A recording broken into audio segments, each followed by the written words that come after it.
ہم دونوں ڈرے ہوئے تھے۔ میری کلیگ مجھ سے کچھ کہنے ہی والی تھی کہ اوپر سے اچانک دوڑنے اور گرنے مارنے کی آوازیں آنے لگیں، اور ساتھ ہی عورتوں کی آواز ایسے آ رہی تھی جیسے ان پر تشدد ہو رہا ہو۔ بہت خوفناک صورتحال تھی۔ بس اس رات سے اگلی ہی صبح میں نے شفٹنگ کر لی اور دوبارہ کبھی بھی اس بلڈنگ کی طرف نہیں گئی۔ یہ میرے لیے ایک انتہائی غیر معمولی واقعہ تھا جس کو سوچتے ہوئے آج بھی خوف آتا ہے۔ اب بڑھتے ہیں اپنی آج کی اگلی کہانی کی طرف۔ میرا اپارٹمنٹ بلڈنگ کے 3rd فلور پر واقع ہے۔ 3rd فلور پر ٹوٹل 15 اپارٹمنٹس ہیں اور اسی طرح ہر فلور پر اپارٹمنٹس موجود ہیں۔ اکثر جب بچے کھیل کود رہے ہوتے ہیں تو آواز گونجتی ہے۔ میرے اپارٹمنٹس کے اوپر والے اپارٹمنٹ میں ایک آنٹی کی فیملی رہتی تھی جن کے ساتھ میری کافی اچھی بات چیت تھی، اور بات چیت بھی ان کے ساتھ اس طرح شروع ہوئی تھی کہ جب ان کے بچے زیادہ شور کرتے تھے تو مجھے اوپر ان کے اپارٹمنٹ میں جا کر ریکویسٹ کرنی پڑتی تھی۔ اس طرح اس فیملی سے میری بات چیت ہوتی رہتی تھی اور اکثر وہ مجھے کھانے کے لیے دعوت بھی دیا کرتے تھے۔ ان کا چھوٹا بیٹا بہت شرارتی ہے، اس کو بس کھیل کود کا بہانہ چاہیے ہوتا ہے۔ وہ اکثر میرے گھر پلے اسٹیشن پر گیمز کھیلنے کے لیے آ جایا کرتا تھا۔ اسی بہانے وہ زیادہ اچھل کود بھی نہیں کرتا تھا۔ آفس سے ونٹر بریک ملی تو میں گھر چلا گیا۔ تقریباً 1 ہفتہ رہا اور پھر اس کے بعد میری واپسی ہو گئی۔ واپس آنے کے بعد اوپر میرا چکر نہیں لگا کیونکہ مصروفیات اس طرح سے بن گئی تھیں کہ صرف رات کے وقت ہی ٹائم ملا کرتا تھا اور رات کو میں تھک ہار کر سو جایا کرتا تھا۔ واپس آنے کے بعد دوسری رات تھی۔ مجھے اوپر والے اپارٹمنٹ سے آوازیں آ رہی تھیں۔ ایسا لگ رہا تھا جیسے ان کا بیٹا بال کے ساتھ کھیل رہا ہے۔ ٹائم دیکھا تو کافی زیادہ ہو چکا تھا اور اس وقت تک وہ سارے گھر والے سو چکے ہوتے تھے، اور اگر وہ رات کے اس وقت کھیل بھی رہا ہوگا تو اس کے شور کی وجہ سے دیگر لوگ بھی اٹھ جائیں گے۔ خیر، میں نے سوچا کہ شاید ویکنڈ ہے تو کزن وغیرہ آئے ہوں گے تو لیٹ نائٹ پروگرام ہوگا۔ تھوڑی دیر بعد اوپر سے بھاگنے کی آوازیں آنا شروع ہو گئیں۔ اب مجھے نیند بھی آ رہی تھی، لیکن اوپر سے اس قدر شور کی وجہ سے بار بار میری آنکھ بھی کھل رہی تھی۔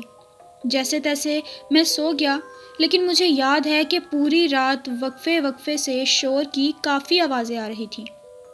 صبح جب اٹھا تو آفس جانے سے پہلے میں نے اوپر کا چکر لگایا۔ کافی بیلز دیں لیکن باہر کوئی نہیں آ رہا تھا۔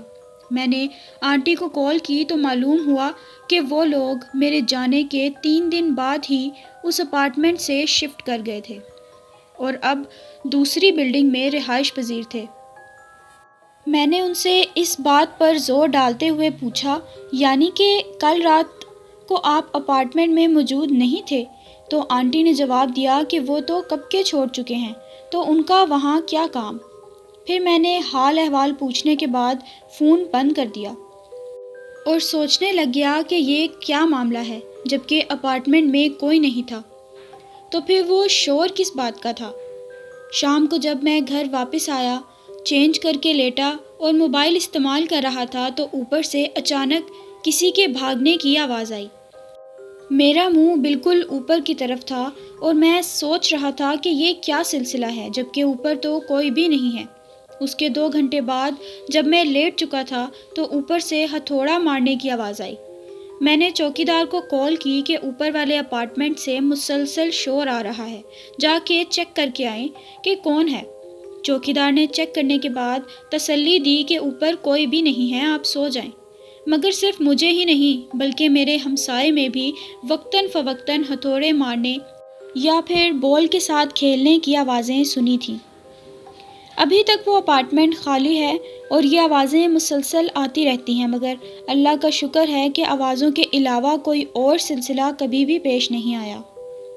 بڑھتے ہیں آج کی اپنی آخری کہانی کی طرف۔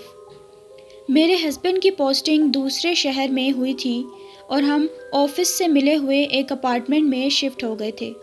اس اپارٹمنٹ میں شفٹ ہوتے ہی مجھے عجیب سی وحشت محسوس ہونا شروع ہو گئی تھی۔ میرے ہسبینڈ آفس کے اوقات میں آفس چلے جایا کرتے تھے۔ میرا بڑا بیٹا اسکول چلا جاتا تھا اور میرے ساتھ میرا چھوٹا بیٹا ہوتا تھا جو تب صرف 2 سال کا تھا۔ میں اکثر جب کام میں مصروف ہوتی تو مجھے سنائی دیتا کہ میرا بیٹا کسی سے باتیں کر رہا ہے، اور جب میں اپنے کمرے میں ہوتی تو کچن سے برتن گرنے کی آوازیں آتی یا کبھی کسی کمرے کا دروازہ خود زور سے بند ہو جاتا اور پھر خود ہی کھل جاتا تھا۔ میں نے کئی بار اپنے ہسبینڈ سے اس بارے میں ڈسکس کیا، مگر ان کے نزدیک یہ کوئی اتنی خاص بات نہیں تھی اور نہ ہی انہوں نے اتنی غور و فکر کی۔ ایک رات مجھے بیڈ روم کے باہر سے کسی کے چلنے کی آواز آئی تو میں نے باہر جا کر دیکھا۔ میں نے اپنی پوری تسلی سے باہر دیکھا پر مجھے کوئی بھی نظر نہیں آیا۔ دیکھنے کے بعد جب میں کمرے میں واپس آنے لگی تو فریج کی جانب دیکھ کر میں حواس باختہ ہو گئی اور میرا منہ کھلا کا کھلا رہ گیا۔ جب میری نظر فریج کے پاس پڑی تو میں نے دیکھا کہ فریج اور دیوار کے درمیان مجھے کسی کا عکس نظر آیا۔ میں نے ایک گہری سانس لی اور کمرے میں آ کے پانی کا ایک گلاس پیا۔ میرے ہسبینڈ نے مجھ سے پوچھا کہ کیا بات ہے تو میں نے انہیں بتایا کہ کوئی فریج کے پاس کھڑا ہے۔ انہوں نے اسے میرا وہم قرار دے کر نظر انداز کر دیا۔ اس بات کو کچھ ہی دن گزرے تھے کہ رات کے وقت اچانک سے میری آنکھ کھلی۔ مجھے ساتھ والے کمرے سے اپنے چھوٹے بیٹے کی آواز آ رہی تھی کہ وہ کسی سے بات کر رہا ہو، لیکن رات کو جب بھی اس کی آنکھ کھلتی تھی عموماً روتا ہی تھا۔ ایسا پہلی ہی بار ہوا تھا کہ اس کی اپنی زبان میں وہ کسی سے باتیں کر رہا تھا۔ جب میں بچوں کے کمرے کی طرف گئی تو دیکھا کہ میرا چھوٹا بیٹا بیڈ پر بیٹھے سامنے منہ کیے کسی سے بات کر رہا تھا۔ میں نے اس طرف دیکھا تو الماری کے ساتھ دیوار کے کنارے مجھے پھر سے ایک سیاہ عکس نظر آیا۔ اسے دیکھ کر میرے منہ سے ایک زوردار چیخ نکلی اور اسی کے ساتھ میرے منہ پر کمرے کا دروازہ بند ہو گیا۔